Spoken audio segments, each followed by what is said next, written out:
বন্ধুরা, তো আজকে রবিবার আমি বাজারে গেছিলাম, বৃষ্টির মধ্যে বাজারে গেছিলাম। তো কি বাজার করেছি চলো তোমাদের সাথে শেয়ার করি। তো সবজি বাজারের মধ্যে পেঁয়াজ, আলু, আর বৃষ্টির মধ্যে গেছিলাম না, পুরো ভিজে ভিজে আছে। আর এখানে রয়েছে লেবু, কাঁচা লঙ্কা, উচ্ছে, এটা কাঁকরোল। আর মাছ বাজারের মধ্যে হয়েছে এখানে চিংড়ি মাছ, বাটা মাছ। এগুলো আমার এনে ধোয়া হয়ে গেছে, পরে তোমাদেরকে দেখাচ্ছি। আগে ধুয়ে টুয়ে পরিষ্কার করে নিয়েছি। আর এখানে আছে হলো গিয়ে কাতলা মাছ,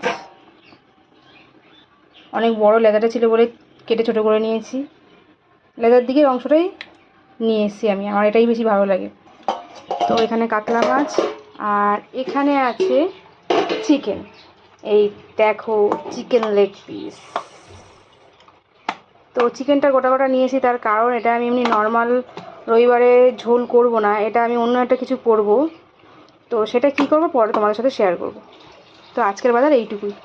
ভিডিওটা ভালো লাগলে লাইক, কমেন্ট, শেয়ার করে দেবেন, আর আমার চ্যানেলটাকে সাবস্ক্রাইব করে দেবেন। টাটা।